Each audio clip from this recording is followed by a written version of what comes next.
Встречаем на льду участников первой группы.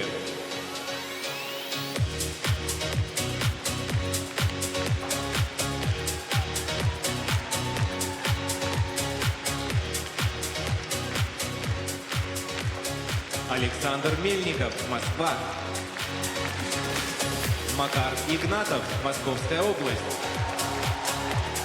Матвей Ветлугин, Санкт-Петербург.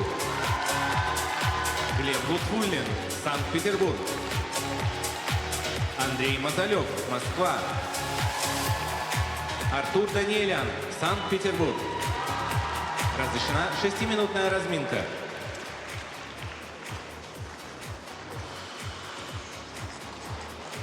Финал Гран-при России по фигурному катанию в Челябинске продолжается. Свои короткие программы представят мужчины. Первая группа уже на льду, а комментаторы Первого канала уже на позиции. Василий Соловьев, Михаил Коляда, Алексей Ягудин. Мы заряжены на то, что сейчас готовы вообще к любым происшествиям на льду.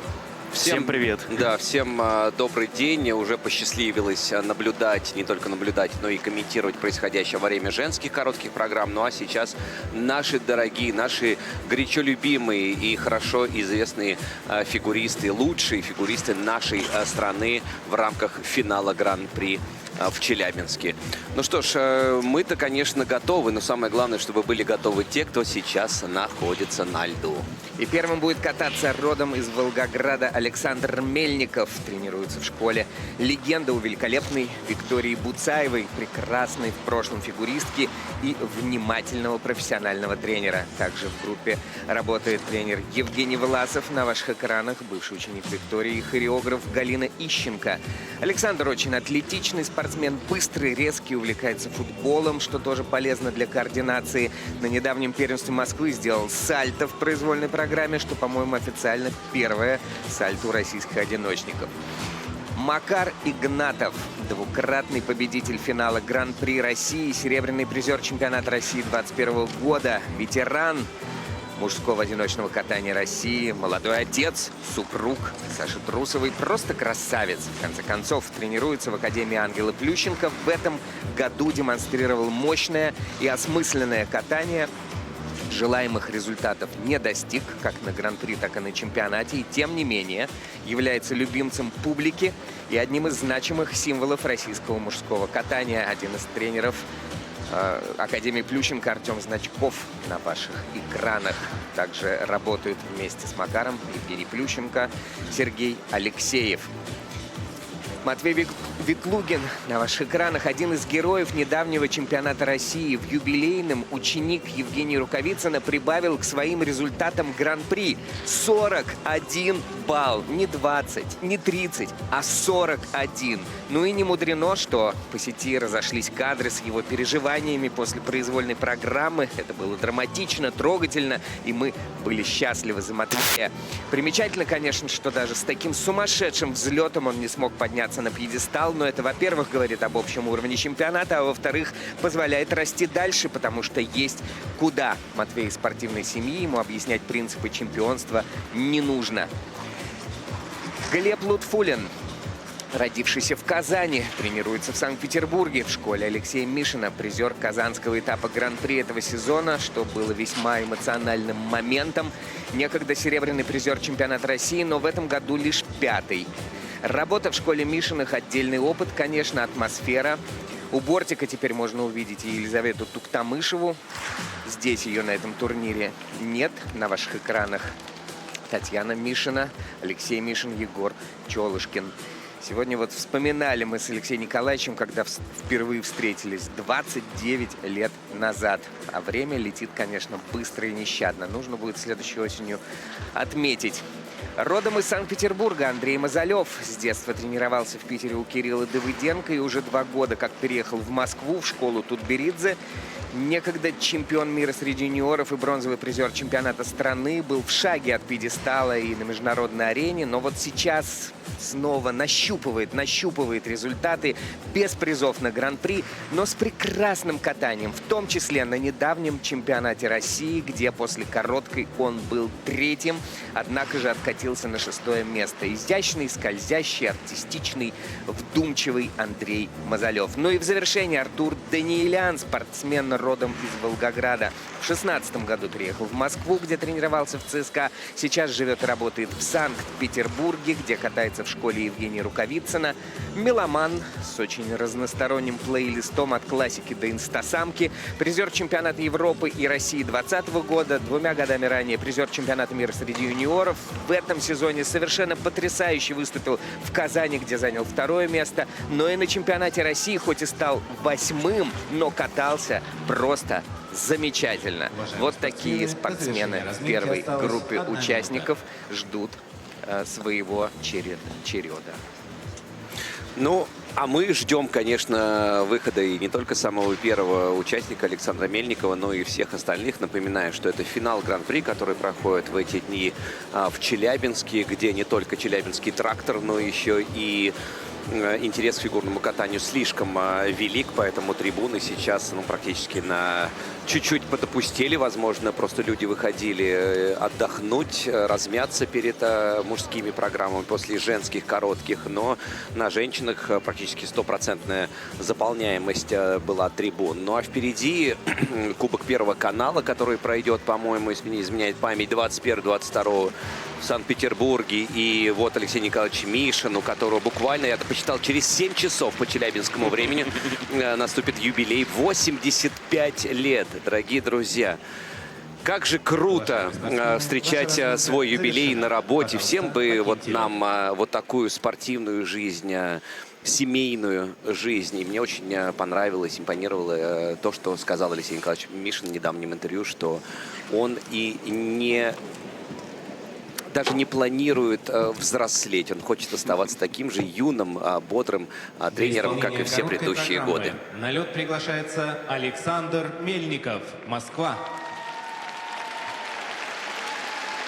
Бронзовый призер Гран-при в Красноярске Александр Мельников.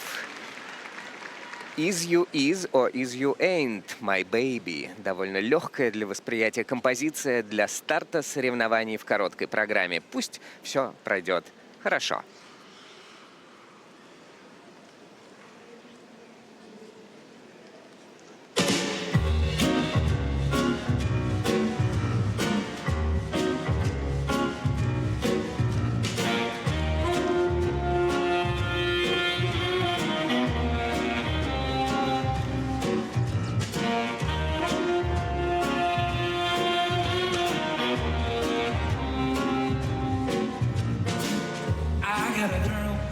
Always late. Anytime we have a date, but I love her. I'm gonna ask her. Is you is or is you ain't my baby. Way you acting lately makes me down. Is still my baby, baby. Seems my flame in your heart's done gone out.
Ну вот, когда мы комментировали женские короткие программы, сейчас мы видим, как постучал Саша по своей голове, ну что вот такие, можно сказать, на грани 50 на 50 вынужденные и невынужденные ошибки. Мы видели, как на 6-минутной разминке, не знаю, попало ли это падение с попытки исполнить четверной луц во время 6-минутной разминки в наш эфир, но, правда, были проблемы с прыжковой частью во время разминки, ну и, собственно, это отразилось на самом первом элементе в короткой программе.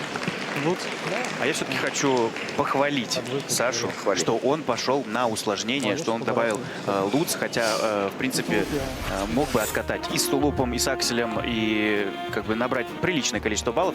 Но, тем не менее, сегодня программа звучала хорошо. Он катался более раскованно, уверенно и вот немножко играючи. Может быть, это как раз и сказалось на том, что он допустил такую ошибку на стартовом четверном луце. Все остальное это было сделано хорошо. Тройной аксель.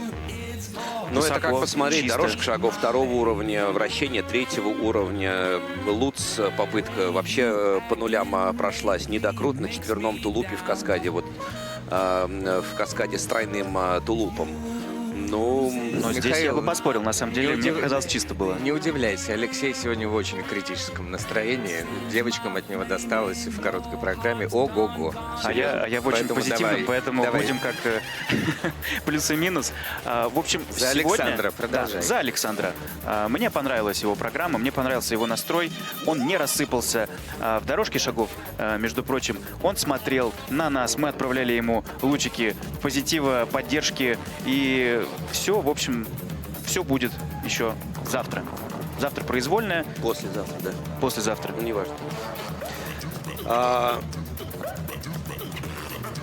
Даже не знаю, пытаюсь пройти в голове по тому, что мы с вами видели. Но, безусловно, сложно открывать. И я начинал свою мысль, что у женщин такое ощущение было, что немножко выпали из формы после чемпионата России. И вот здесь много было таких ошибок, которые, ну, не свойственны для многих. И Маша Захарова одна из лидеров в женском одиночном катании. И срыв вращений, и прыжковой части.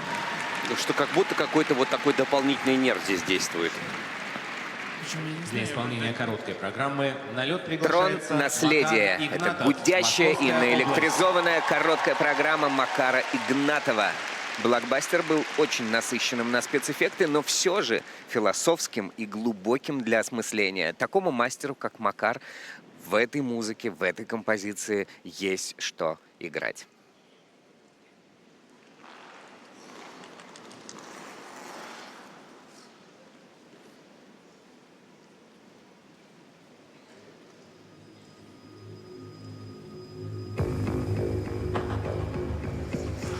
The grid. A digital frontier. I tried to picture clusters of information as they move through the computer. What did they look like? Ships, motorcycles. I got in.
сделано.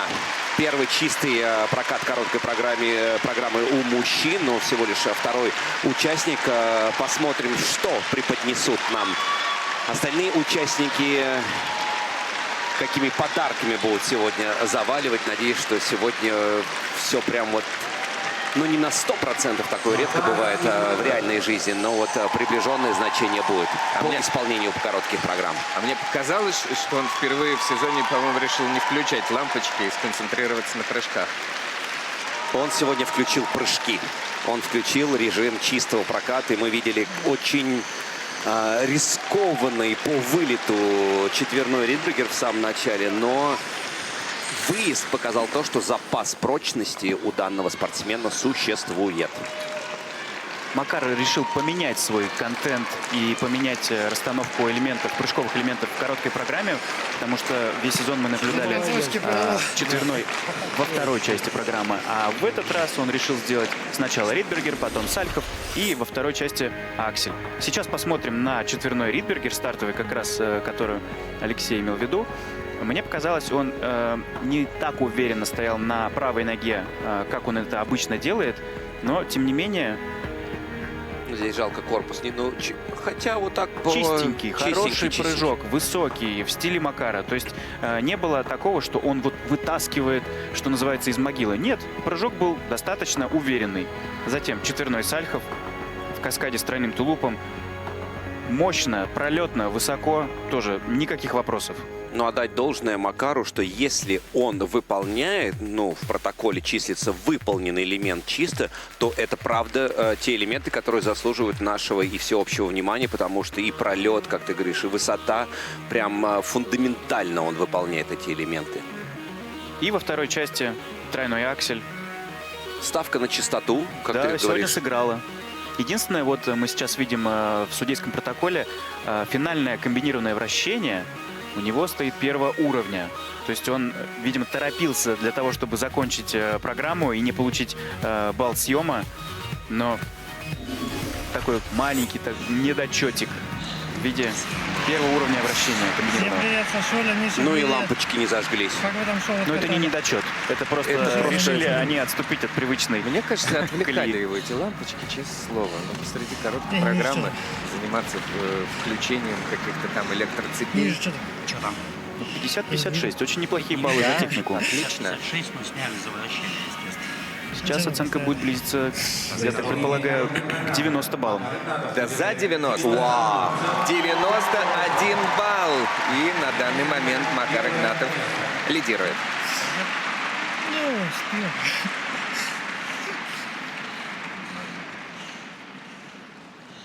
Для исполнения короткой программы. Герой чемпионата России Матвей Ветлугин катается под ностальгическую мелодию «Как молоды мы были» в исполнении голосистого азербайджанца Юсифа Эйвазова. Звучит мощно и с легкой ноткой грусти, хотя Матвей, кажется, только-только разгоняется.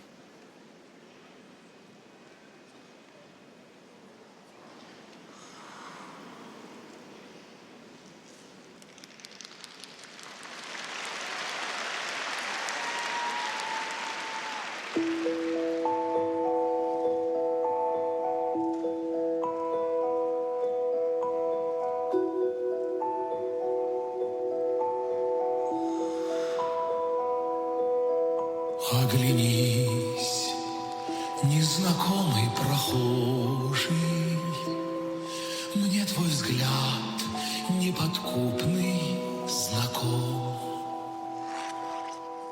Может, я это только моложе, не всегда мы себя узнаем. Ничто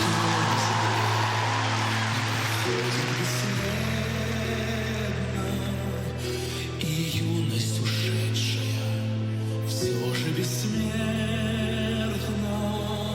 Как молоды мы были, как молоды мы были, как верили в себя.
бесследно, и юность ушедшая все же бессмертна.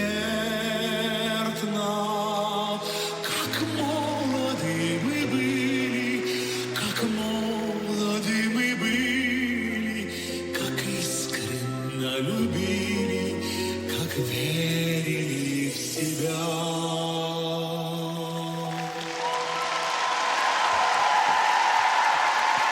Есть спортсмены, при чистом исполнении той или иной программы заставляют тебя вскакивать с места. А есть спортсмены, даже при каких-то допущенных ошибках, также заставляют тебя вставать с своих мест.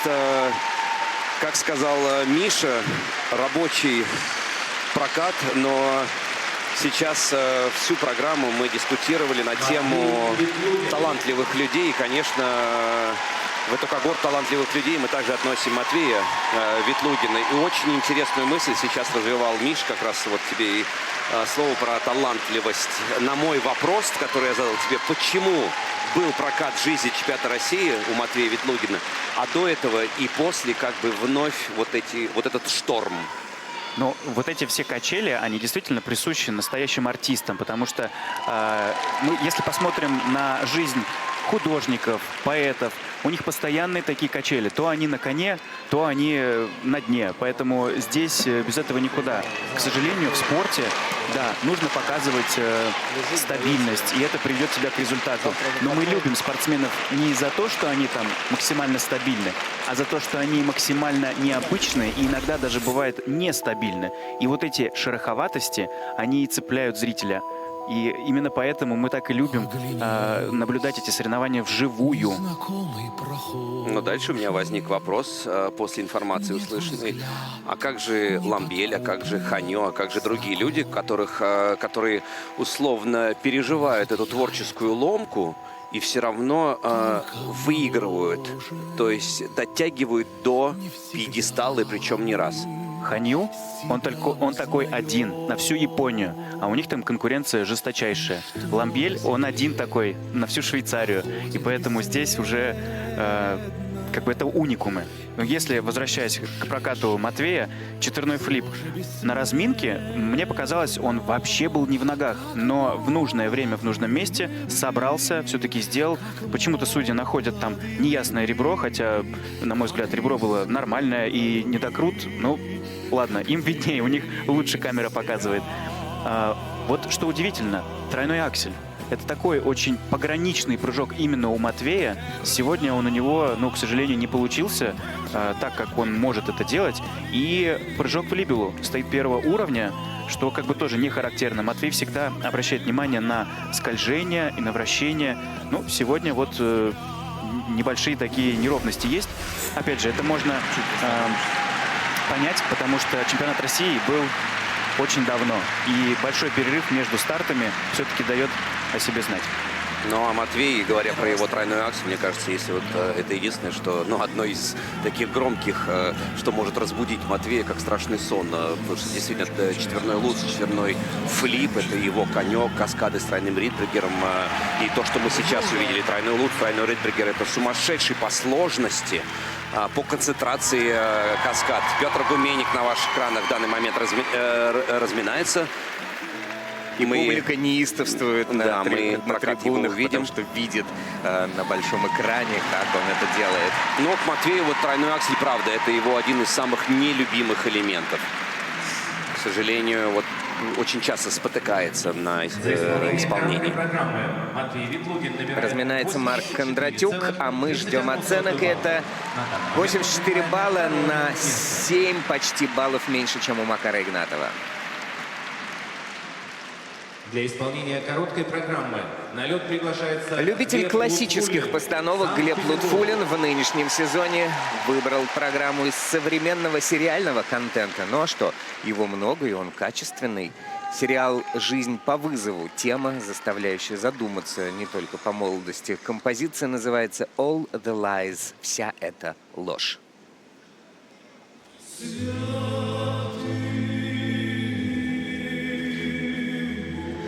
А он, оказывается, сегодня катается под Александра Малинина, под забаву, а не под предыдущую свою музыку из жизни по вызову. Это та самая показательная, классная мелодия с глубоким текстом.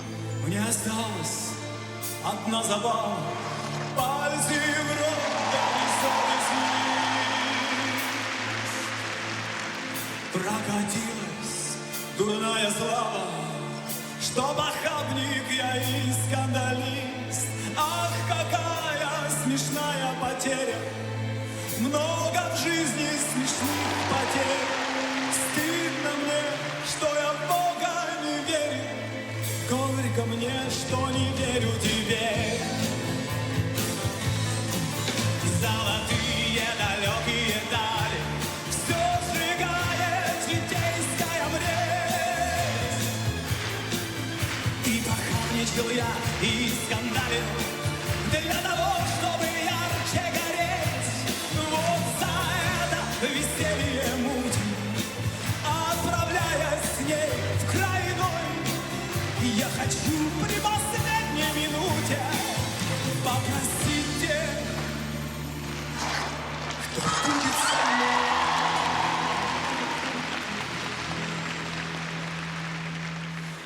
Чтоб за все, за грехи мои тяжкие, за неверие в благодать положили меня в русской рубашке под иконами умирать.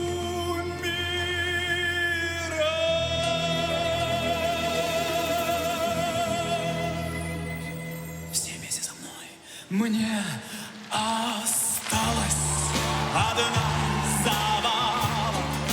Пальцы в рот, да веселый свист. Прокатилась дурная слава, что похабник я и скандалист. Ах, какая смешная потеря. Много в жизни смешных потерь. Стыдно мне, что я в Бога не верю. Горько мне, что не верю теперь.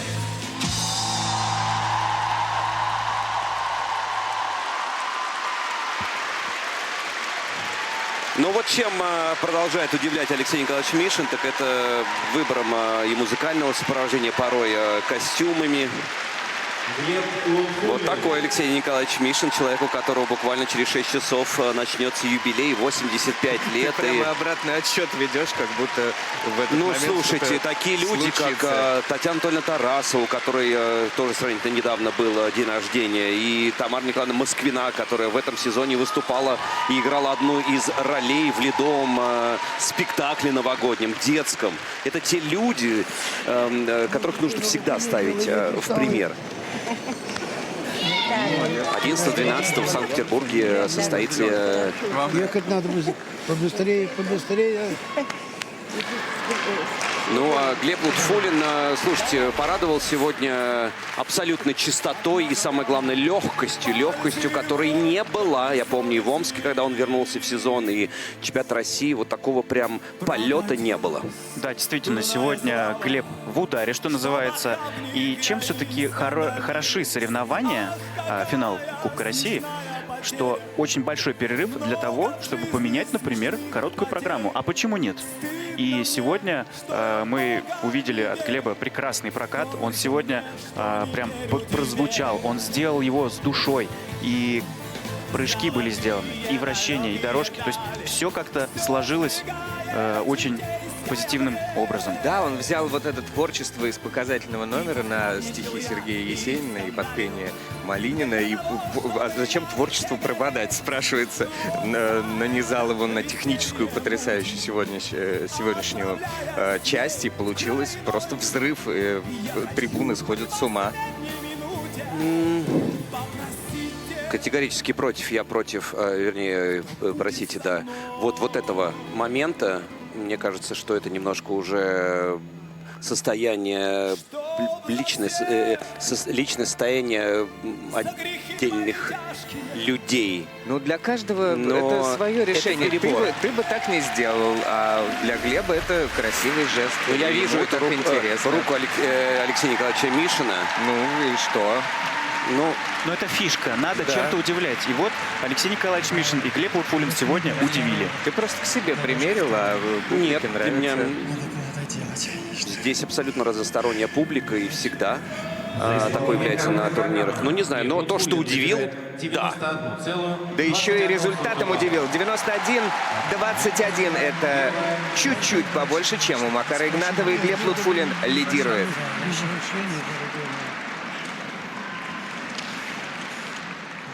Для исполнения короткой программы на лед приглашается Андрей Мазалев, Москва. Короткая программа Андрея Мазалева под Backstreet Boys. Это кайф. Наверное, лучшее, что можно было придумать под стиль маэстро. Приправленная чистым катанием, эта программа становится весомым оружием в достижении результата, что показал недавний чемпионат России.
Ну, одногруппницы поддерживают, конечно же, Алиса Двоеглазова, Дашечка Садкова. Все здесь.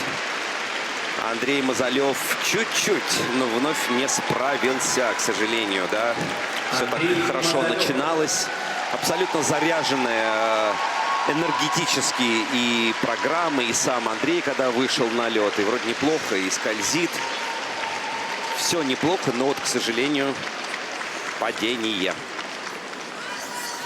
Да, сейчас видим, конечно, что мотает головой Андрей. Начал действительно очень хорошо, здорово. Не хватило немного на акселе. Мне показалось концентрации, потому что по настроению, по энергетической такой передаче и энергообмену с залом было сегодня замечательно.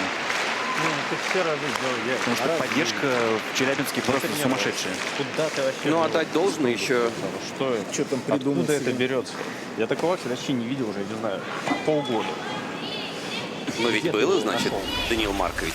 Полгода вы не видели, а вот сейчас появилось.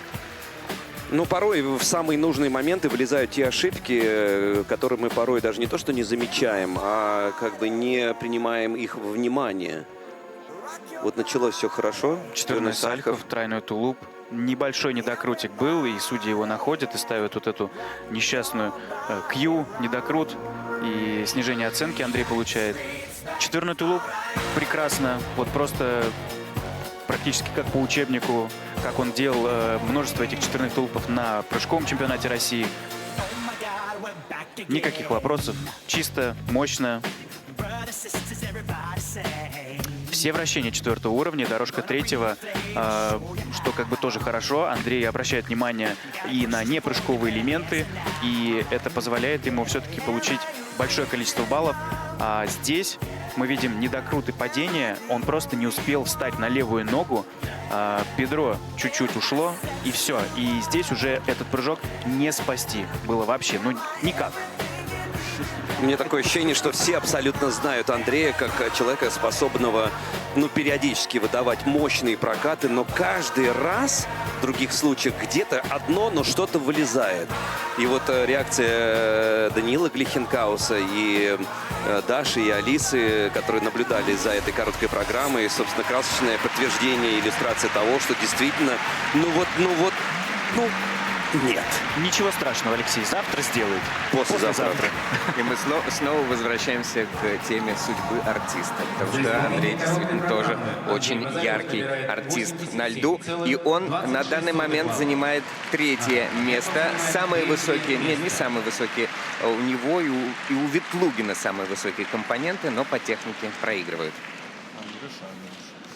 Для исполнения короткой программы на лед приглашается Артур Даниэлян. Короткая программа Артура Даниэляна называется «Ты моя жизнь». Такая восточная зарисовка о любви и верности.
Не знаю, не люблю никогда сравнивать прокаты, но это прям вот как будто бы, если брать женские короткие, это вот Маша Захарова. Это без вращения, это без прыжка. И мы знаем Артура как человек, правда, мы говорим, артист на льду. И мне очень понравилось две фразы от Миши. Первый в вопросительной форме. Ты видишь, что он делает? Когда, я думаю, что оператор повторит эту часть короткой программы, а дальше он раскачивает.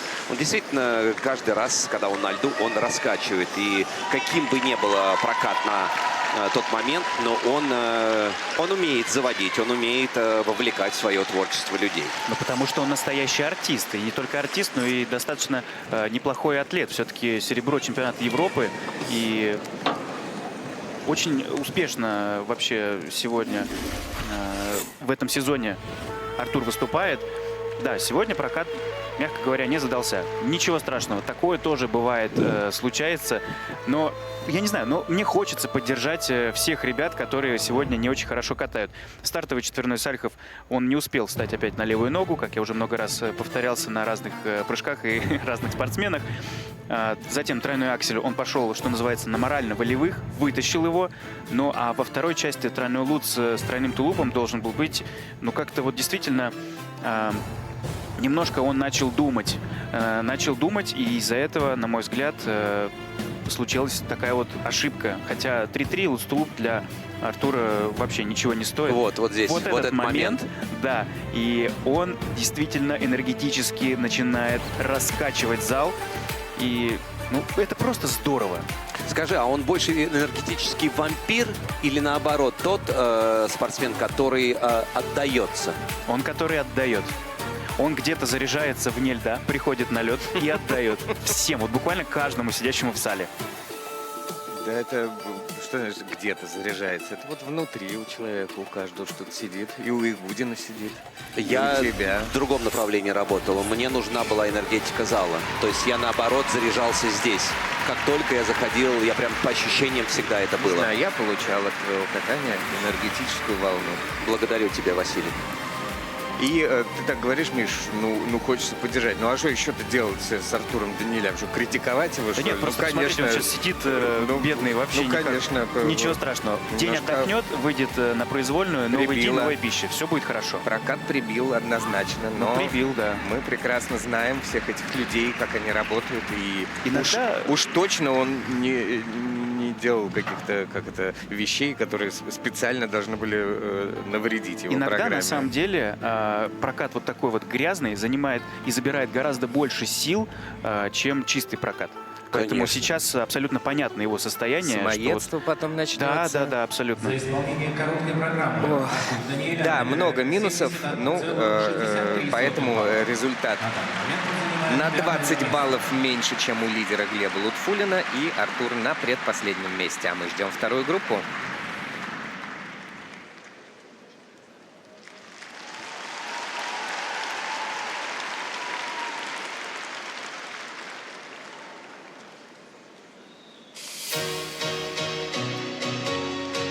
Встречаем на льду участников второй группы.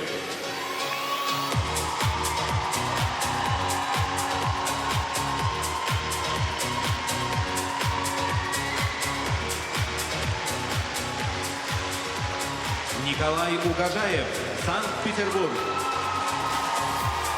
Григорий Федоров, Москва. Владислав Дикиджи, Санкт-Петербург. Евгений Семененко, Санкт-Петербург. Марк Кондратюк, Москва. Петр Гуменник, Санкт-Петербург.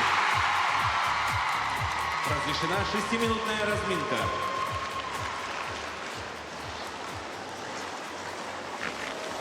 И в завершении сегодняшнего сумасшедшего дня вторая группа участников в короткой программе на финале Гран-при России по фигурному катанию.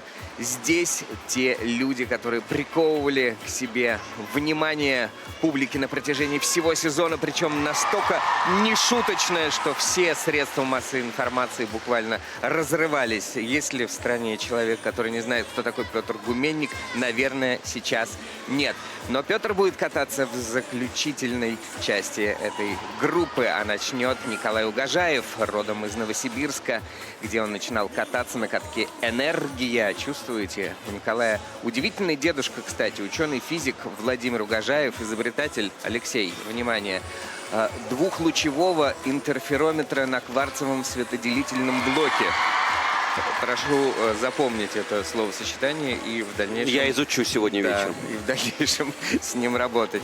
И с Дмитрием Хроминым еще с Новосибирска. Николай Угожаев в хороших отношениях дружеских. Вот теперь они работают вместе.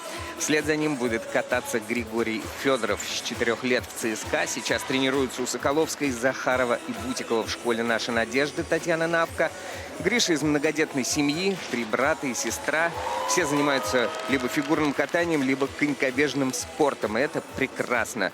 Вот только один брат, старший, говорят, айтишник. Ну, бывает и такое в любой спортивной семье. Учится Григорий в РГГУ на факультете психологии и закончил музыкальную школу по классу ударных инструментов. А это его тренерский штаб Захаров и Соколовская. Один из самых интересных спортсменов на горизонте. Чемпион России 25-го года, серебряный призер 24-го года Владислав Дикиджи. Хороший парень, хотя это и не профессия, но возможность для открытого, вдумчивого диалога, понимания жизни, формулирования правильных выводов, в конце концов.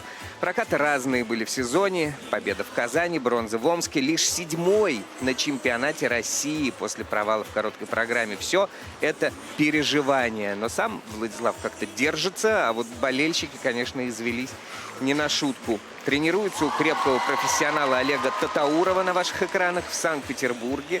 Внимательно впитывает в себя все. Вот не только внутри тренерского штаба, но и извне. Очень парень серьезный. Фигурист из Санкт-Петербурга Евгений Семененко на ваших экранах. Двукратный чемпион России. В этом году был 2-м. Выигрывал финал Гран-при. В прошлом году был на этом турнире бронзовым призером. В текущем сезоне выиграл 2 серебряные медали на этапах серии Гран-при. В фигурном катании с 5,5 лет, когда мама привела его в родной юбилейный. На юниорском турнире Евгений Семененко поддерживал спортсменов группы Алексея Мишина, прямо у бортика стоял, и это, мне кажется, сказывалось на результатах, хотя вроде о тренерских амбициях пока не распространялся. Уверяет, что хочет стать врачом. Марк Кондратюк, родом из Подольска, с детства увлекается современным искусством, пишет картины, участвует в выставках, рисует иллюстрации к альбомам. Болельщики его вот так и зовут. Наш художник. Учится в РЭО Плеханова. Много катается в различных шоу. Артистичен, ну просто не в меру. Его шоу-программы всегда хиты. Ну чего только стоит дирижер на русском вызове. Сейчас работает в школе Татьяны Навка «Наша надежда» под руководством Светланы Соколовской. Чемпион Европы 22-го года, когда обогнал Грасля, Васильева, Мазалева и Семененко. Бронзовый призер Олимпийских игр. В этом году выиграл турниры в Магнитогорске, обогнав на 14 сотых Федорова, и в Москве, хотя уступал в произвольной Семененко. Ну и, конечно же, Петр Гуменник.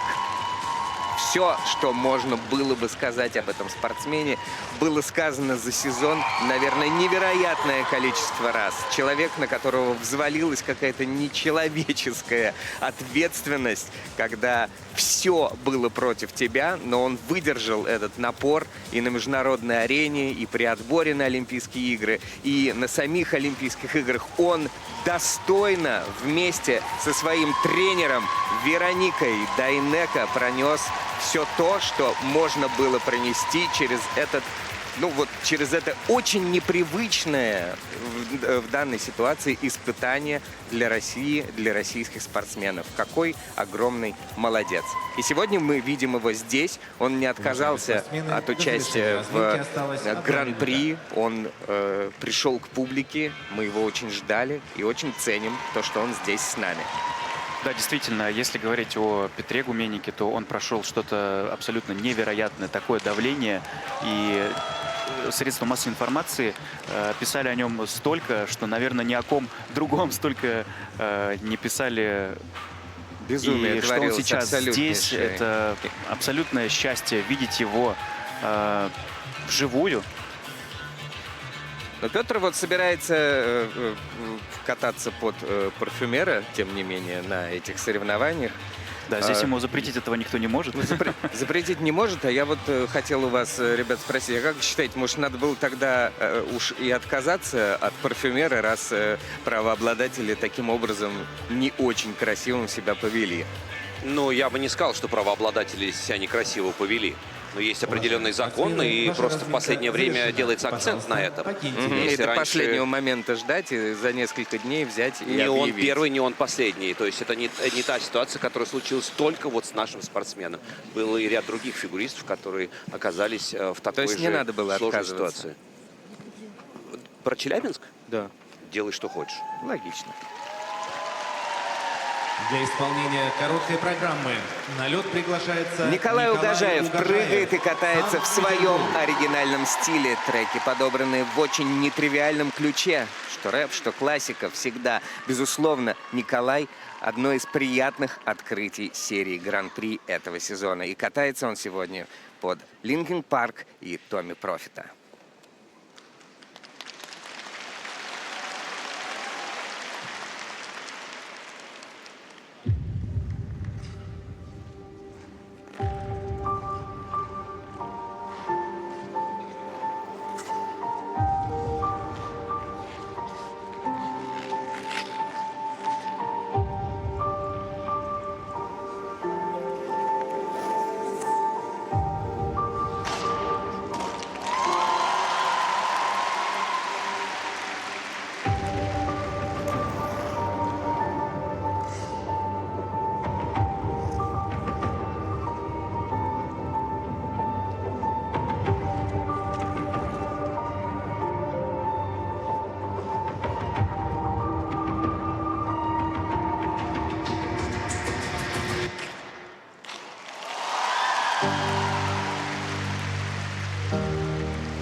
It starts with one.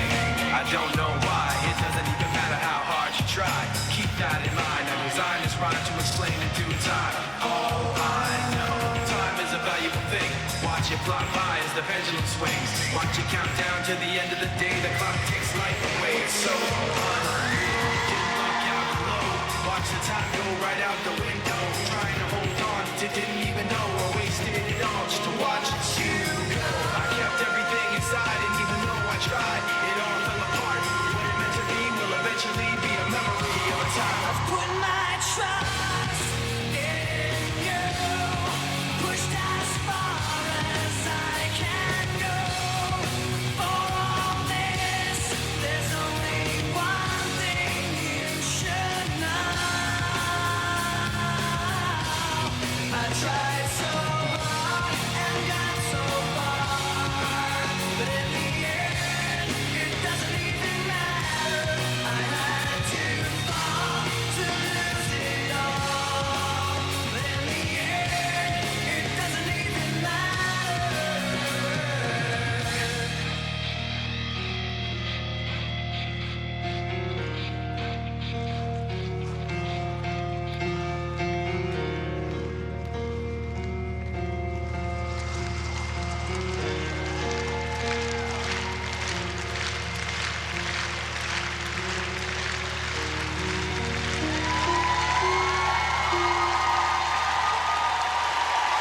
Как все-таки важно для человека найти, если мы говорим про парное катание, про танцы на льду, своего человека, которого ты держишь за руку и полностью в нем уверен, что вы будете работать как одно единое целое. И также здесь у одиночника как важно найти ту музыку, то музыкальное сопровождение, тот стиль, который можно надеть на себя, и эта одежка будет твоего размера и твоей цветовой гаммы. Вот вернувшись к старой программе, но отчетливо понятно, видно, что это гораздо ближе, нежели то, что было показано в этом сезоне.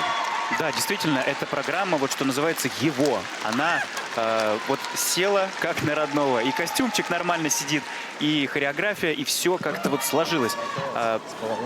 Зачастую программа, она помогает тебе выполнять сложные технические вещи, потому что у тебя общий настрой, как бы такой, ты на подъеме все это делаешь, и плюс все-таки публика поддерживает здесь фантастически. Начал свою короткую программу Коля с каскада «Четверной луц, тройной тулуп».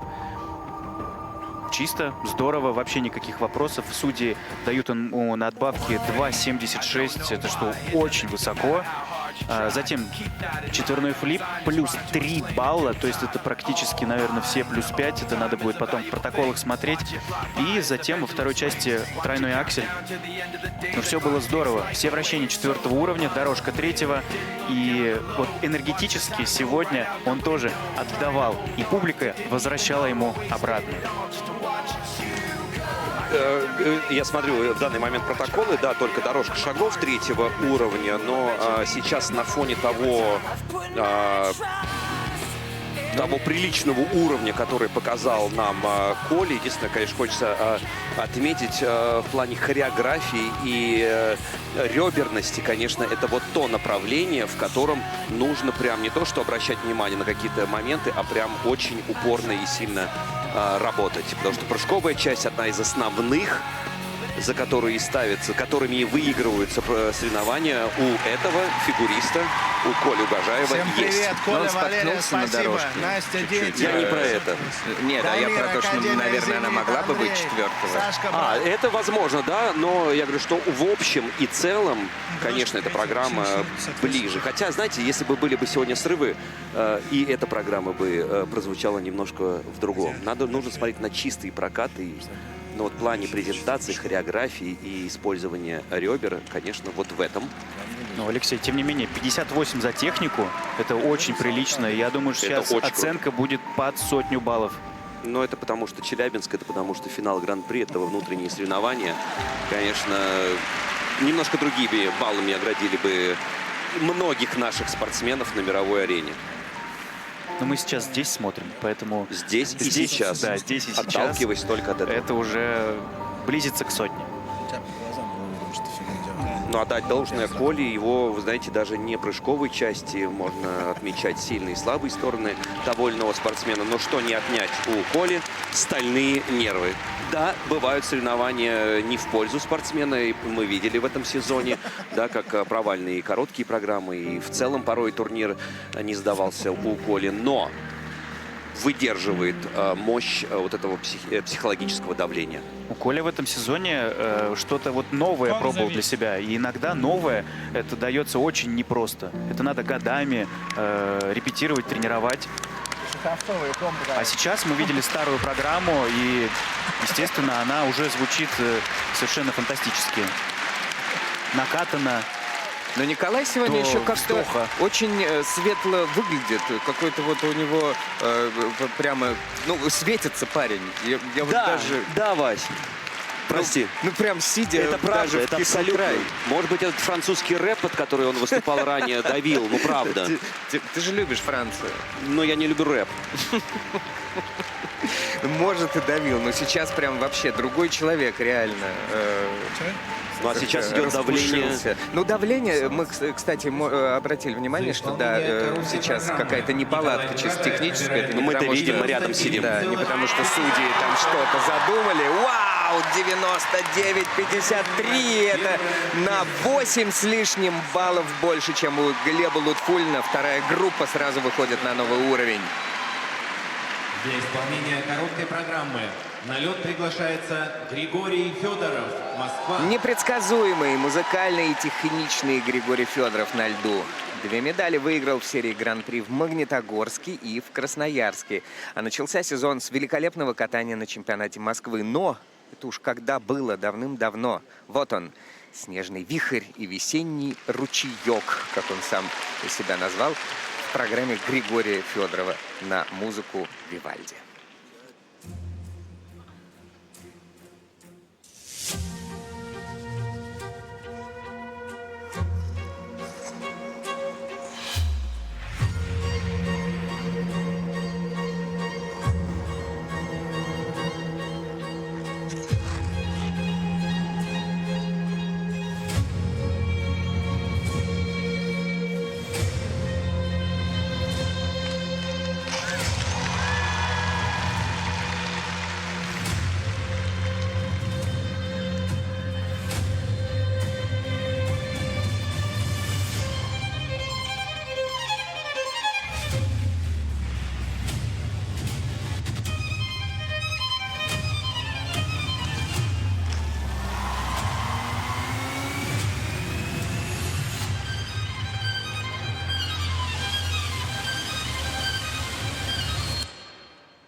Александр Байкова, Дмитрий Козловский. Все здесь. Правильно, Челябинск аккумулировал все лучшее, что есть в мире фигурного катания. И, собственно, Гриша Федоров один из самых стабильных, можно так сказать, спортсменов в плане технического оснащения короткой или произвольной программы. Все выполнено, вся прыжковая часть, несмотря на то, что есть вопросы по исполнению четверного лутца, находит неверное ребро или неясное ребро на первом каскаде, четверной флип с тройным тулупом. Именно на флипе вопрос ребра, но он не первый раз возникает. Вращение одно не додержал. Я был в потоке. Что, где он был? Он был в потоке? Да. Вот так вот Светлана Владимировна все стоит и считает. Одно вращение не додержал. Но это фишечка этой группы, вот особенно с Гришей, это вращение. Они всегда дискутируют по поводу вращений. Ну, потому что, видимо, она знает, что это слабая сторона у Гриши и указывает, чтобы в будущем такого просто не было. Начал свою короткую программу с флип-тулупа 4-3. Классно он его сделал. На разминке видели, как он боролся, но сейчас он сделал замечательно. Затем четверной лутц. Как соло-элемент, причем на этих двух элементах он набирает треть, возможно, технических оценок. 30 баллов. Александр Байков здесь копирует, наверное, Гришу по каким-то хореографическим элементам, движениям. Не, прыжковая часть, конечно, всегда практически вот это, безупречна. я думаю, она копировала, как он порадовался после тройного акселя. Гриша совершенно такой необычный спортсмен, и мы много раз отмечали его необычность и хореографию, и то, как он чувствует музыку и передает это все, все, что у него творится на душе, передает зрителям и судьям. Ну, здорово. Он такой один, Гриша Федоров. И такие спортсмены нам нужны, потому что, ну, а как иначе? Иначе неинтересно смотреть фигурное катание, когда все катаются как роботы, одинаковые, все либо красивые, либо нет. Всем привет, Но мама, я бы папа, наблюдал Аня. чисто исполненные Сестренка. программы в исполнении роботов. Но это но неинтересно. с душой. Всматриваются в оценки. Четвертый. В частности, А, поставили четвертый? Да, поставили четвертый. Ай, поздравляем. Очень впритык там, значит, было. Но хореография, но презентация, но владение коньком в этом плане За исполнение нужно короткой программы работать. Григорий Доработают. Федоров набирает 95. Мне нравится твой оптимизм. да, по компонентам Григорий Федоров уступает многим оппонентам, но по технике почти 56 баллов, и он на второй позиции.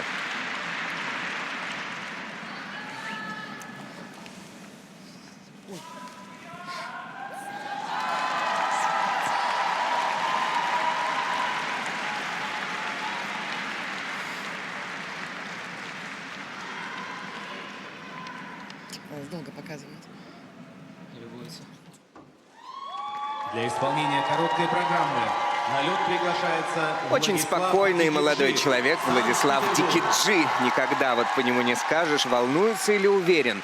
Таких однозначно берут в космонавты. Его программа — это всегда нечто чрезвычайно органичное, включая самые ценные прыжки, как, например, каскад с четверным лутцем под музыку из «Интерстеллара».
однозначно лучше, чем любой предыдущий прокат в плане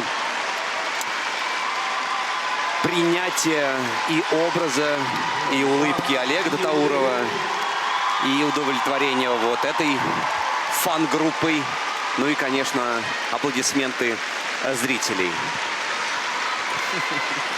Очень напряженно сейчас у нас. И до сих пор, да, вот такое состояние. Держит, потому что настоящий артист, настоящий боец. Он сегодня вышел и отработал все четко, без каких-то лишних движений, без рывков. И вы знаете, как вселенная расширяется, также и возможность этого спортсмена Владислава Дикиджи, так же, как и вселенная, он расширяется в этих возможностях. Но уже вот Миша Коляда прям безумно рад, не знаю чему. Все вращения 4-го уровня. Вот чему я рад. Молодец, да. Поздравляю. Это правда, это шаг вперед. Осталось вот теперь улучшить двоечку рядом со значениями Step Sequences. Это дорожки шагов, 2-й уровень. Удивленно Михаил, человек, который очень плотно работает с Владом. Ну что ж, Влад, как, знаете, когда покупаешь новогоднюю елку, устанавливаешь ее, она, можно так сказать, немножко голая. Но потом, когда ты набрасываешь определенные игрушки, бантики и так далее, она становится более нарядной. Вот Владислав, если говорить про его творчество, он как раз вот все больше и больше с каждым турниром, с каждым днем, с каждым сезоном набирает вот эту красоту и магию. Ну, это и называется спортивный опыт, когда ты от старта к старту все приобретаешь, делаешь правильные выводы, работаешь над тем, что у тебя слабое, но при этом не забывая про сильные стороны. И усиливать сильное в спорте это всегда приведет к хорошему результату. Но вот, к сожалению, сейчас на наших протоколах видим комбинированно все-таки 3-й. Ладно, приедем в Питер, будем работать. Я понял, как мне нарисовать свою мысль. Я хочу увидеть, как будто это торфяное болото, которое засасывает, которое не отпускает тебя. Вот. А это просто достаточно протоптанная дорожечка. Владислав Дикиджи набирает лесная. 98. А я хочу, чтобы он брал и не отпускал. Мы работаем, Около Алексей. полубалла уступил Николаю Угожаеву. Владислав Дикиджи на 2-м месте. Для исполнения короткой программы на лед приглашается Smells Like Teen Spirit Нирваны. Сегодня в дорожке шагов Евгения Семененко, как и на протяжении всего умопомрачительного по эмоциям сезона. Зал будет, конечно же, сейчас сходить с ума. Впервые культовый гранж-хит Нирваны в соревновательных программах такого уровня в России. Это заслуга Евгения и этого тренерского штаба.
Ну что ж, только поаплодировать Жене Семененко.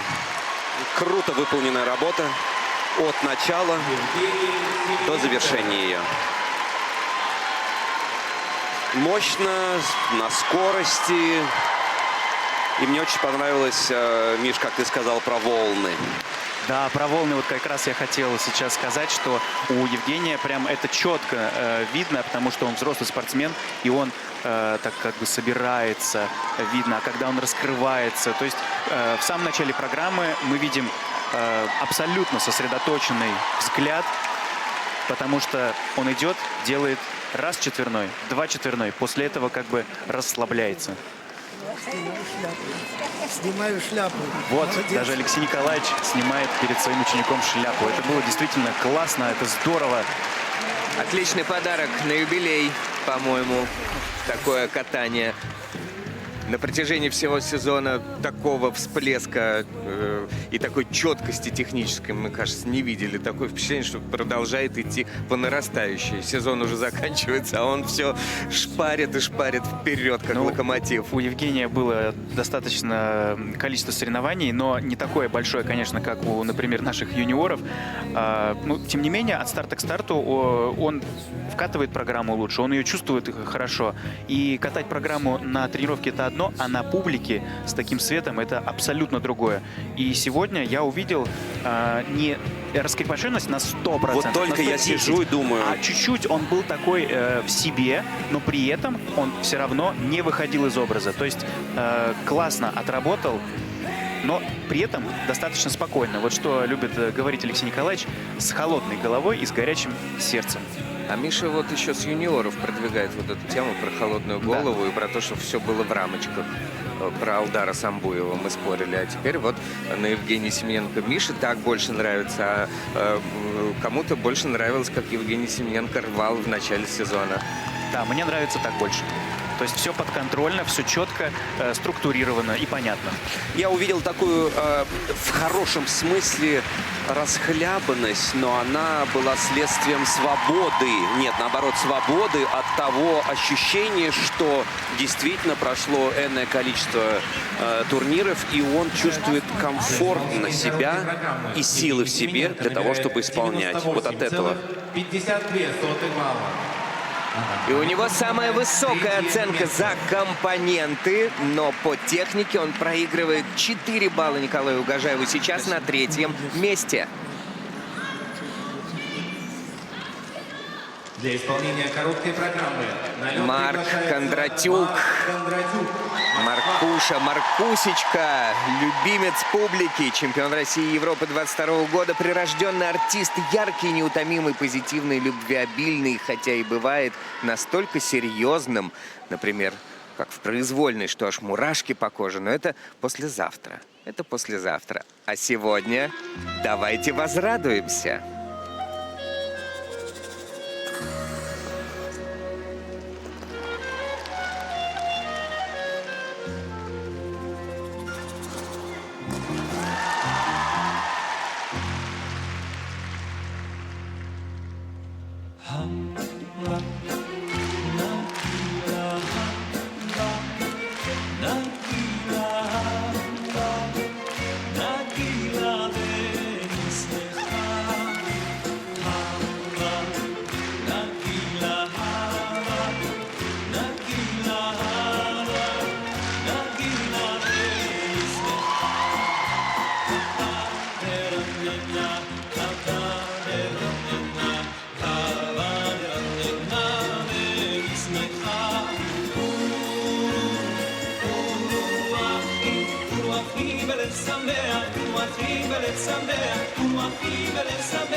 Ну вот и как можно остаться равнодушным после такого проката? Браво, Никак. Марк! Браво, Марк! Мы уже себе все голоса сорвали. Кричали, хлопали, ладошки отбили себе. А Марка можно пересматривать в замедленном повторе просто полностью. Столько там нюансов и каких-то интересных находок. И, конечно же, эмоций. А сегодня еще и по технике все почти идеально. Леша? Я пытаюсь сформировать мою мысль не в миллионе слов, а буквально тезисно. Я скажу так, что вспоминаю тему, которую мы обсуждали с Мишей по поводу талантливых людей. Безусловно, Марк — это талантливейший от Бога человек. Очередной героический прокат. Все, Что спасибо очередной? за поддержку. Она мне была сегодня нужна как никогда. И можно так... у него бывают... опять же, те волны, о которых Миша говорил. И если все совпадает, то, на мой взгляд, это самый артистичный спортсмен нашей сборной. И еще отмечу, что когда у него идет, то никто из наших спортсменов, мне кажется, на одной ступеньке с ним не стоит. Но это когда все совпадает у Марка. Тьфу-тьфу-тьфу. В этом сезоне у Марка на самом деле идет. И у него складывается и техническая сторона обеих программ, и эмоциональная вторая оценка. То есть все складывается хорошо. Платежная система «Мир» традиционно поддерживает развитие российского спорта и является постоянным партнером Федерации фигурного катания на коньках России. Сегодня единственная такая была Вот шероховатость, здесь. неровность, да, на каскаде Сальхов-Тулуп 4-3. И мы... Это мы. Это мы с Василием, с Мишей. Это вот мы, это наши эмоции, то, как все переживают. Вы знаете, все, я понял, что у спортсмена должно быть, у настоящего, талантливого, мега-супер спортсмена должна быть эта рука, которая берет тебя со льда и держит. У Марка есть. Ну вот обратите внимание, сколько он потерял на недокруте в этом каскаде. И таким образом по технике проиграл 7 баллов Николаю Угожаеву, хотя у Марка самые высокие оценки за компоненты. И он на 4-м месте. Уже точно. Для исполнения короткой программы на лед приглашается Петр. И снова с музыкой из фильма «Парфюмер» на льду. Петр Гуменник оказался железным человеком, этот парень. Разносторонний, светлый, трудолюбивый, скромный. Почему-то именно на его долю выпали все эти испытания. Надеемся, не пройдут они зря. Ни для него, ни для нас, ни для нашего фигурного катания.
Если честно, я не хотел забегать и говорить об этом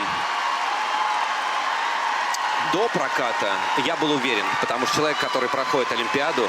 Горнило, я бы даже сказал, олимпийское. Да, и такой был сложный заход в эти Олимпийские игры. И здесь для него по состоянию, на мой взгляд, психологическому, внутреннему гораздо все спокойнее и легче, нежели всем остальным. Браво! Но сегодня можно с абсолютной уверенностью сказать, что это было по-настоящему чемпионское катание. И действительно, пройдя Олимпиаду, приезжать сюда, в Челябинск, ты приезжаешь с таким настроением, что ты готов дарить людям радость, праздник и настоящее счастье. И сегодня это было. Двукратный победитель Гран-при России, финала Гран-при России.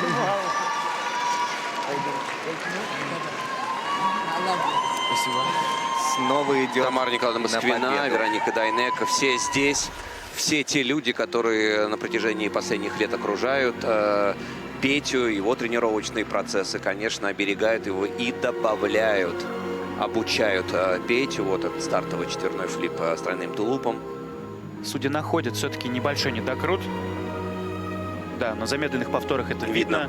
Да, и, ну, к сожалению, Петя вот так мягко приземляется, и он тем самым дает пищу для размышлений судьям.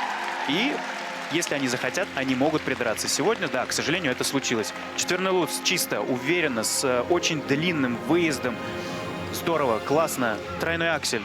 Совершенно сумасшедший. Он приземлился прямо перед нашей комментаторской позицией. И я даже немножко привстал убедиться, точно ли чисто. Да, 200% чисто. Дорожка третьего уровня. 2 вращения четвертого, 1 третьего. Он сейчас получает по технике очень хорошие баллы. Но и по зрительскому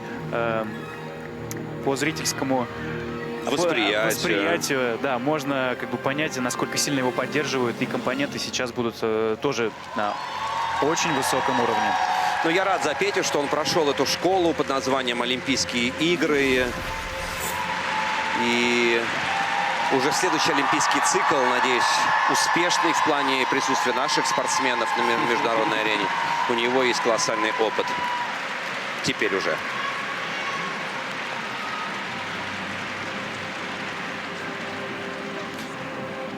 Платежная система «Мир» традиционно поддерживает развитие российского спорта и является постоянным партнером Федерации фигурного катания на коньках России. Но сейчас все замерли в ожидании оценок Петра Гуменника. Ну, я думаю, очевидно, здесь Петя будет лидировать, Коля второй и Влад третий. Ну да. Но вот из-за этого маленького недокрутика по технике у Петра Гуменника оценка на 1 балл ниже, чем у Николая Угожаева, но сильно выше по компонентам, чем у ближайших преследователей. И Петр Гуменник лидирует с результатом 103,62.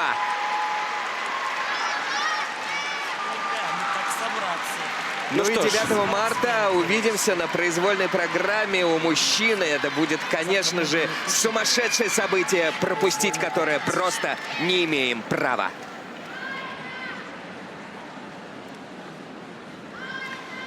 Петр Гуменник сейчас будет доступен для интервью.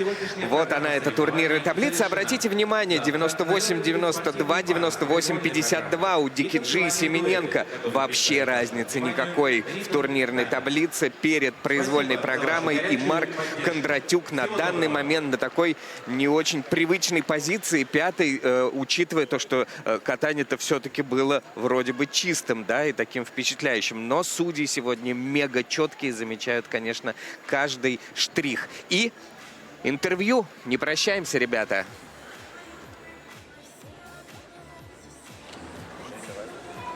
Завершились короткие программы мужчин. Здесь у нас сидит текущий лидер Петя. У нас один вопрос.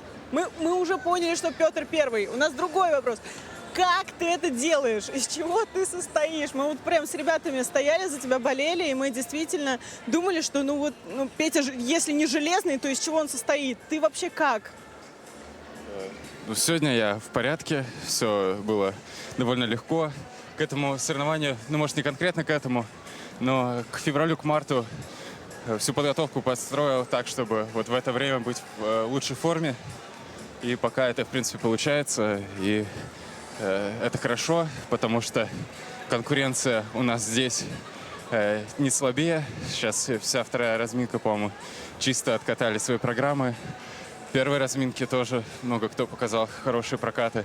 Ну, поэтому я просто не мог себе позволить как-то допускать ошибки или расслабляться. Но мы правильно понимаем, что не стояло даже вопроса, будешь ли ты участвовать здесь на финале или нет. После Олимпийских игр ты приехал и продолжил готовиться. Может быть, ты хотел дать себе время отдохнуть как-то. Кто-то, вон, даже с чемпионатов мира снимается, но на финал ты поехал сюда. Ну, перед Олимпиадой я о финале особо не задумывался, но после проката мне кто-то говорил, да, что возможен спад, будет тяжело. Но я решил, что как раз, если так и будет, то даже лучше. Нельзя себе сейчас давать расслабиться, потому что если расслабиться, еще к этому прибавится спад, то потом будет тяжело просто и в следующий сезон входить. Поэтому надо сейчас просто в это время себя перебороть и не допустить спада. В отличие от других ребят, у тебя теперь есть международный опыт, да еще какой Олимпийские игры. Что ты вынес для себя из этого турнира? Ты потренировался с ребятами из других стран на тренировках, может быть, что-то взял. Ну и, конечно, расскажи вообще сам. Я понимаю, что тебе уже надоели эти вопросы, но вот именно выводы, которые ты сделал после Олимпийских игр, потому что нам никогда не надоест это слушать. Ну да, на тренировке я подметил такие интересные каскады, как четверной сальхов с четверным акселем, четверной аксель с одинарным сальто. Вот, это я подметил, но пока еще не реализовал. А так, ну, еще раз показалось, что в спорте все возможно, что надо быть готовым, надо быть стабильным, не падать, потому что всякое может случиться, и нужно свой шанс не упускать. Ну, еще важно уверенно все делать, хорошая подготовка, залог спокойного выступления. Если до этого я не так хорошо понимал, как себя подготовить лучше, то теперь понимаю, что если у тебя все уже давно хорошо получается, ты знаешь, что сделать, чтобы выехать, то и переживаешь меньше. Ну, сальто — это достаточно горячая тема сейчас в мире фигурного катания. Кому-то нравится, кому-то нет, кто-то в восторге, кто-то говорит, что надо обратно запретить. Но вот на Олимпийских играх было много участников, которые делали этот элемент. И вот ты говоришь, что ты тоже подметил, но пока что не реализовал. А что это значит? Значит ли это, что мы, возможно, в следующих сезонах от Петра Гуменника увидим сальто? Зачем нам сальто? Лучше аксель уж четверной тогда? Да, после четверного акселя. Такую последовательность. Сначала четверной аксель, потом сальто. Ждем каскад. На тебя свалилось бремя славы. Я это заметил. Если раньше тебя очень любили в Санкт-Петербурге и болельщики в России фигурного катания, то теперь буквально каждый человек в стране знает фамилию Гуменник. Как с этими медными трубами бороться? Почувствовал ли ты уже действительно уже теперь корону на своей голове? Или есть кому сбить ее, если же вдруг появится? Ну, насчет короны не знаю, но в целом мне очень приятно, что вот здесь, когда вышел на лед, мне сразу начали кричать: «Петя лучший, Петя давай». Сразу, ну, приятнее выступать, когда чувствуешь, что весь зал ждет твоего выступления, что он тебя поддерживает, что ему нравится твое катание. В такой обстановке, ну, просто гораздо приятнее выступать, ну и в целом находиться. Ну, так я... И, ну, и в обычной жизни меня теперь где-то, бывает, узнают, даже возле дома кто-то узнал. Но мне всегда приятно там сфоткаться, дать автограф. Вот. Это звезду не поймал? Ну, я даже не знаю, каково это. Мне кажется, Пете было просто некогда. Ему после Олимпийских игр нужно было готовиться к финалу. Но мы точно можем тебя поздравить и с текущим первым местом, с прекрасным прокатом и с музыкой. Мы наконец-таки увидели того парфюмера, в которого ты нас всех влюбил. Вот немного расскажи нашим зрителям, насколько трудно было выходить на Олимпийские игры под другую музыку. Потому что, ну, конечно же, программы совершенно выглядят по-другому. Костюм, образ. Но, тем не менее, музыка на Олимпийских играх тоже тебе очень подходила. Сбивало ли это тебя? Или наоборот как-то, может быть, ты отвлекся и было легче? Ну, услышав новость, что мне нельзя будет кататься под свою музыку, я не расстроился. Знал, что у меня много других вариантов. Старые короткие у меня очень хорошие. Я их вспомнил.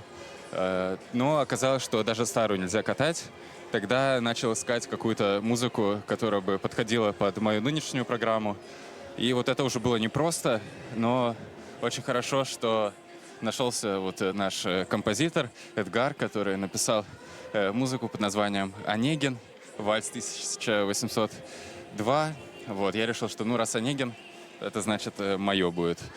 И на тренировках сначала пытался, все-таки там немного другой темп, немного другие акценты. Я пытался это обыграть руками, темпом перебежек, шагов, и понял, что таким образом я не сделаю прыжки, потому что, начиная с мая прошлого года, я вот специально очень дотошно оттачивал каждую ногу, каждый переход. Вкатывал ритм именно Да, программы. чтобы ритмически и по кривизне дуг все было одинаково, и я одинаково вылетал в прыжок. Поэтому уже на само выступление я принял решение отключиться просто от музыки и в дорожке только начать ее обыгрывать, что, в принципе, получилось, но, конечно, когда вся программа отточена, это другое дело, ее гораздо приятнее катать. А сколько вообще тренировок у тебя было, чтобы попробовать под эту музыку покататься? Потому что тренировки же короткие на Олимпиаде. И сколько одно звучание музыки всего, правильно? И это нужно еще как-то успеть. Ты, может, и в плеере ходил, слушал целыми днями, чтобы... Да, в плеере постоянно слушал ее, в голове катал сам. Ставил видео на телефоне, как я выступаю на соревновании, и параллельно включал вот эту музыку новую, чтобы отметить, где под какой акцент что будет, чтобы быть готовым уже. И на тренировках 3 раза у меня получилось откатать. Первый раз я просто прислушивался, второй раз пытался подстроиться под новую музыку, и третий уже отключился. Хорошо, что успел найти правильный баланс. Италия — это одна из, наверное, столиц мировой моды, самая такая модная страна, где куча дизайнеров. И там твой костюм короткой программы вошел в топ Вога итальянского. Ты видел это, новости, вообще как к этому относишься? Да, видел. Было приятно, что меня там в тройку поставили. Всегда почетно быть на пьедестале, тем более в таком крутом журнале. И спасибо большое Светлане Гачинской. Она все костюмы мне шьет очень красивые, подходящие мне. Даже не только по форме и по цвету она подбирает, чтобы именно мне все подходило. Мне кажется, почти с любым костюмом я бы там смог отметиться в этом журнале.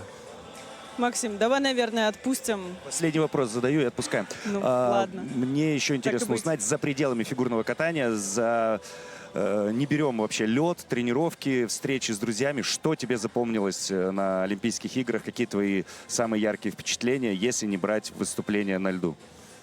Мне очень понравилось тренироваться. Я и так это люблю. Особенно в хорошей компании, когда все делают четверные. Уже никто не нервничает, не переживает. Просто спокойно. Что-то даже не на результат, а больше для развлечения. Просто все в свое удовольствие катаются. Это было здорово. Ты даже там помузицировал. Да, там была хорошая зона отдыха.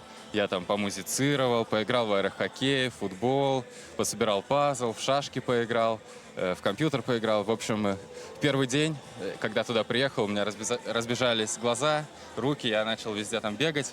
И даже пришлось на второй день специально себя как-то угомонить, заставить сосредоточиться, чтобы это никак не помешало выступлению. Ты так описываешь, как будто бы детские такие эмоции, радости. Просто, в детскую комнату попал. Вау, ура, тут вкусно, тут поиграть, здорово, Олимпиада. Спасибо, Петь, ты нас действительно впечатлил, гордость наша. Я под впечатлением сразу после произвольной программы в социальной сети оставил комментарий, он стал самый залайканный. Я написал, что ты больше не Петр Первый, ты Петр Великий. Поэтому живи теперь с этим титулом дальше, продолжай нас радовать. Удачи тебе в произвольной программе. А мы пока посмотрим интервью Николая Угожаева. Спасибо большое. Николай, мои поздравления. Очень крутой, очень дерзкий в хорошем понимании этого слова прокат, и я вижу по улыбке, что вам самому понравилось. Попробуйте найти какие-то слова, чтобы описать, каким он для вас получился. Ну и, наверное, чуточку обидно, что до сотни совсем немного не хватило. А это уже вторично. Главное, что я сам доволен прокатом, сделал свой максимум. Мне решил вернуть старую программу, мне она больше нравится, она драйвовая, мне самому очень классно ее катать. Поэтому вот такое вот решение, я считаю, оно на 100% оправдалось. И публика очень хорошо поддерживала, прям давала заряд.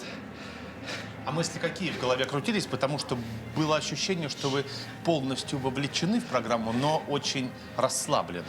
Ну, не сказать, что расслаблен, скорее собран и вовлечен в программу. То есть я не отвлекался на внешние факторы, и это мне помогло.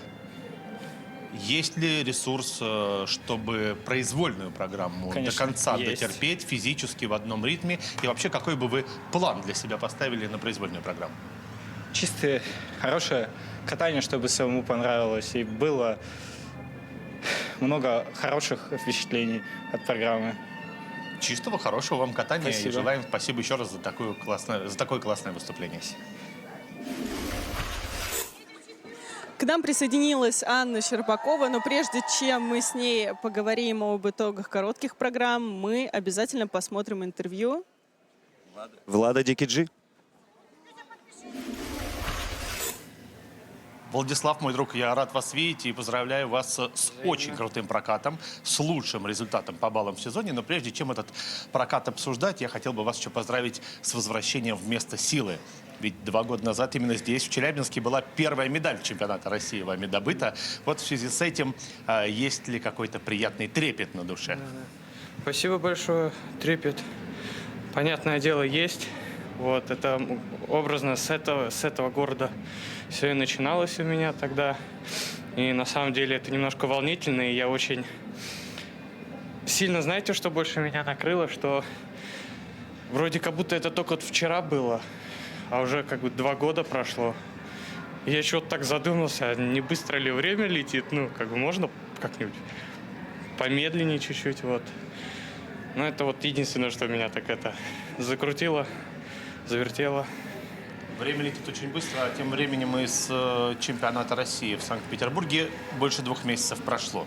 И, конечно, этот прокат сегодняшний мы, хочешь не хочешь, невольно будем сравнивать с тем, потому что, уверен, вам очень хотелось за тот прокат исправиться. Насколько сегодня исправиться получилось, и вы после своей коронной фразы, после проката, обращенной к тренеру, еще показали вот так вот пальцами чуть-чуть. Что чуть-чуть чего-то не хватило, по вашему мнению? Да нет, это уже просто в привычку вошло. Ну, если сравнивать просто с чемпионатом России данные прокаты, то я убрал флип, который очень, как бы, не знаю, как-то своеобразно плохо на меня влиял. Вот, и мы специально отправились с Олегом Станиславовичем на чемпионат Санкт-Петербурга, чтобы проверить данную связку, уже не с флипом катать, а с альхом. Все там откатал, чисто за 100 перевалил, там 100, 101, где-то так. И мне, в принципе, так полегче будет. Вот. И нужно было к чемпионату, наверное, тоже прыгать с альхов. Но замудрили, завертели то же самое. Поэтому, ну ничего, все, что не делать, все к лучшему, поэтому нормально, все хорошо. Еще один вопросик буквально на отвлеченную тему. Мы с вами после Олимпиады видимся впервые, и я не могу у вас не спросить. Если уж я, будучи просто знакомым для Петра Гуменника, жил, спал, ел, сидел и смотрел Олимпиаду будто на иголках, то вы, будучи его лучшим другом, братом, как вы говорите, какой спектр эмоций вы испытали и как за него болели? Меня, наверное, так никогда не трясло, как вот за прокат Пети на Олимпиаде, потому что я не представляю вообще, что человек внутри испытывает, какие вот нервы у него должны быть. Вот, и я когда смотрел, я вот тоже не мог усидеться, я вот так полежу, так постою, так побегаю вокруг кровати. Ну, понятное дело, как за себя переживаю. Даже не могу представить, что было бы, если я туда поехал. Не знаю, как это эмоционально, это мне пока что не понять, наверное. Нам боязно представить, какие эмоции испытывал Петр, но я знаю, что мы испытываем, когда смотрим и ваши выступления, и Петра, это действительно счастье и наслаждение. Поэтому спасибо, чистого вам проката в произвольной программе. Спасибо огромное, спасибо. Ну и мы благодарим Игоря Прудникова, который в микс-зоне берет интервью у наших ребят, и вы можете слышать и видеть их, и слушать эти вопросы, и слышать их ответы. А сейчас мы попросим дать ответы Анну Щербакову. Как тебе мужское одиночное катание сегодня? Мне кажется, что сегодняшними прокатами мужчины как будто забрали у меня всю работу, потому что можно искать нюансы, комментировать, рассуждать, когда есть какие-то ошибки, или, может быть, мы что-то не понимаем, хочется разобраться. А когда один за другим выдают просто космического уровня прокаты, это может только восхищать и радовать, потому что, ну вот если сравнивать с девочками, то когда мы их комментировали, именно там мы сказали, что, наверное, это такой старт, что все нервы остались на чемпионате России, сейчас все расслабятся и просто покажут самое лучшее свое катание. Но в итоге у девочек, наоборот, чувствовалось волнение, нерв, переживания, ошибки. А мальчики вот показали именно то, чего мы ждали. Они все как будто уже не нервничали и спокойно, с душой, с таким кайфом откатали свои программы, и при этом на просто какой-то невероятной сложности. Ты присутствовала на Олимпийских играх, на трибунах сидела во время мужской одиночки произвольной, когда выигрывали, к сожалению, с треском некоторые проваливались, такое тоже случается. Но вот с высоты именно олимпийских трибун, вот ты точно можешь сказать, как Петя выглядел среди других участников и как он выглядел сегодня. Может быть, ты посмотрела сегодня на короткие программы наших других мальчиков и можешь как-то сказать, может быть, чего-то нам не хватает для того, чтобы выйти на такой хороший уровень именно вот баллов? Если говорить про Петю, то он и на самой Олимпиаде вообще не затерялся. Он был среди лучших абсолютно точно, при том, что, на мой взгляд, сегодняшний прокат был сильно выше по уровню. Ну и, конечно, музыка, программа, которая ставилась именно под эту музыку, конечно, она здесь смотрелась иначе. И плюс прокат уверенный, чистый, с каскадом 4-3, поэтому если он и там не затерялся, то, конечно, с таким прокатом, ну, просто не люблю рассуждать, в спорте не бывает если бы, да кабы. Петя откатал так, как откатал, и откатал очень хорошо, поэтому мы всем гордимся, но сегодня то, что он показал, это, конечно, уровень еще выше, чем то, что он показал в Милане. Но и про остальных мальчиков, если говорить, то все-таки и в Милане постоянно мы видели много ошибок, взлеты, падения, опять же, то сегодня очень порадовало, что наши мальчики не как мы обычно, что ой, сейчас начнется, этот упал, этот это. Сегодня все как один выходили и показывали прям высочайший уровень, при этом с контентом, который и на международном уровне редко увидишь. Мы как минимум 3 проката сегодня увидели с наисложнейшим набором, да, когда это флип, лутс и тройной аксель.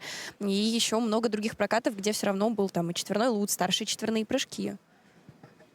Чем наши мужчины лучше, чем иностранные спортсмены? В чем наше преимущество? Потому что очень много я видел каких-то высказываний по поводу того, как мы отстаем. Даже там Алексей Гудин говорил, в чем мы отстаем. А вот в чем преимущество? Все, должно же быть у нас и преимущество. Если есть белое, то должно быть и черное. Безусловно, мы все всегда говорим, что сравнивать можно только фигуристов, которые выступали на одном и том же соревновании, на одном и том же льду, в одних и тех же условиях и с одним и тем же судейством, потому что очень сложно, конечно, сравнивать, когда это настолько отдельно, и мне кажется, что как раз-таки вот когда этот момент случится, и когда мы сможем не рассуждать гипотетически, что будет, а увидеть, как оно есть в реальности, я уверена, что наши ребята и девочки, и мальчики будут очень заряжены. Они здесь не сидели сложа руки, все это время не просто ждали, а очень много работали, прогрессировали. У нас развивается с каждым годом только больше наш прекрасный вид спорта, за что спасибо и Первому каналу, и Федерации фигурного катания, которые столько сил в это вкладывают. Поэтому я уверена, что наши ребята выйдут очень замотивированными и заряженными. Мне кажется, что наша сила как раз в том, что у нас очень высокая конкуренция внутри страны, и в других странах, если есть один там самородок какой-то фигурист, даже взять Илью Малинина, у него внутри, на внутренней арене никто не подпирает сзади, а у нас ты отступился и все. Уже не на троне. Мало того, что у нас очень высокая конкуренция внутри страны, так ребята еще друг за друга так стоят, они друг друга братьями называют на протяжении многих лет, они выходят на турниры, у кого-то получается, у кого-то нет, и несмотря ни на что, они действительно очень так по-дружески между собой именно соревнуются, то есть это не турнир, это не бойня, а вот именно такое дружеское соревнование, за которым очень приятно наблюдать как зрителю. Я с тобой согласен полностью. И Аня тоже свои медали добывала в невероятной конкуренции с нашими тоже супер девчонками. И это тоже было непросто. Они двигали друг друга, толкали друг друга. Поэтому я думаю, что тут спорить бесполезно. И просто хочется, наверное, подвести итог, что пусть и завтра тоже все у всех получится. Мы обязательно будем с Женей освещать фигурное катание. Аня тоже будет нам помогать и комментировать. Оставайтесь на Первом канале, смотрите фигурное катание. Завтра у нас парное катание, которое я буду комментировать, и танцы на льду. Так что увидимся завтра.